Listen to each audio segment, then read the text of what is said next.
பிள்ளையே, இன்று உன் இதயத்தோடு நான் கொஞ்சம் பேச விரும்புகிறேன். ஏனென்றால் இன்று நான் சொல்லப்போகும் உண்மையை நீ இதுவரை கவனிக்கவே இல்லை. நீ என்னிடம் வருகிறாய், ஜெபிக்கிறாய், அழுகிறாய், காத்திருக்கிறாய். ஆனால் உன் இதயத்தின் ஆழத்தில் ஓடிக்கொண்டிருக்கும் ஒரு தேடல் இருக்கிறது. உன் உதடுகள் ஒரு ஜெபத்தைச் சொல்லும், ஆனால் உன் இதயம் ஒரு பதிலை தேடிக்கொண்டிருக்கும். அதனால்தான் இன்று ஒரு உண்மையை உனக்கு சொல்ல விரும்புகிறேன். நீ உண்மையிலேயே என்னை தேடுகிறாயா, அல்லது நான் தரப்போகும் பதிலை தேடுகிறாயா? பிள்ளையே, நீ என்னை தேடுகிறாய் என்று நினைத்துக் கொண்டிருக்கிறாய். ஆனால் பல நாட்களாக நீ என்னை அல்ல, நான் தரப்போகும் ஒரு பதிலைத்தான் தேடிக்கொண்டிருக்கிறாய். அதனால்தான் பதில் கிடைக்காத நாளில் உன் மனம் உடைகிறது. ஆனால் என்னை உண்மையாக கண்டுபிடித்த இதயம் பதில் தாமதமானாலும் உடையாது. பிள்ளையே, நீ ஜெபிக்கும்போது உன் மனதில் ஓடுகிற எண்ணங்கள் எனக்கு தெரியும். இந்த பிரச்சனை எப்போது முடியும்? இந்த கடன் எப்போது அடையும்?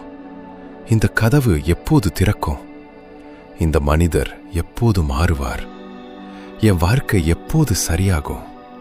இந்த கேள்விகள் உன்னை துரத்தி கொண்டிருக்கின்றன.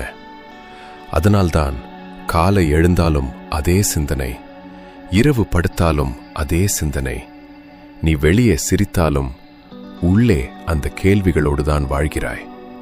பிள்ளையே, நான் உன்னை குற்றப்படுத்தவில்லை.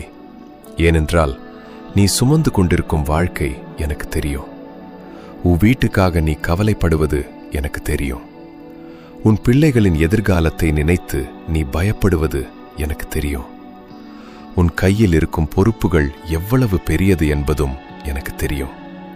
ஆனால் ஒரு உண்மையை இன்று உனக்கு சொல்ல வேண்டும்.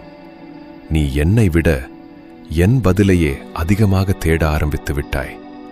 அதனால்தான் பதில் தாமதமானால் உன் சமாதானம் போய்விடுகிறது. கதவு திறக்கவில்லை என்றால் உன் நம்பிக்கை குறைகிறது. மனிதர்கள் மாறவில்லை என்றால் உன் இதயம் உடைகிறது. பிள்ளையே, ஒரு குழந்தை தன் தகப்பனை நேசிப்பது அவர் பரிசு வாங்கி தருவதற்காக அல்ல, அவர் தகப்பன் என்பதற்காக. அதேபோல் நீ என்னை நேசிக்க வேண்டும். நான் கொடுக்கும் ஆசீர்வாதத்திற்காக மட்டுமல்ல, நான் உன் தகப்பன் என்பதற்காக. பிள்ளையே, நீ தோற்றுவிட்டாய் என்று நினைத்த சில இடங்கள் உண்மையில் உன் வாழ்க்கையின் திருப்பு முனையாக இருந்தது. அந்த வேலை கிடைக்கவில்லை. அப்போது நீ அழுதாய். ஆனால் இன்று யோசித்துப் பார், அது கிடைத்திருந்தால் நான் வைத்திருந்த அடுத்த கதவை நீ பார்த்திருக்க மாட்டாய். அந்த மனிதர் உன்னை விட்டு சென்றார். அப்போது நீ உடைந்தாய். ஆனால் இன்று யோசித்துப் பார், அவர் இருந்திருந்தால் நான் உன்னை காப்பாற்ற வேண்டிய விஷயங்களை நீ சந்தித்திருப்பாய். அந்த வாய்ப்பு கைவிட்டு போனது. அப்போது நீ ஏமாந்தாய்.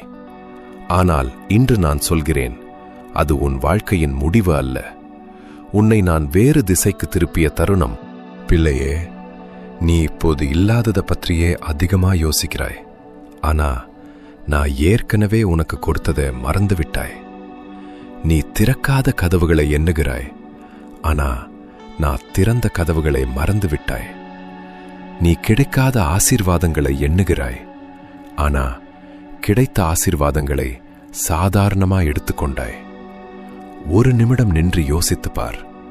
இன்று நீ இன்னும் சுவாசிக்கிறாய். அது ஒரு ஆசீர்வாதம்.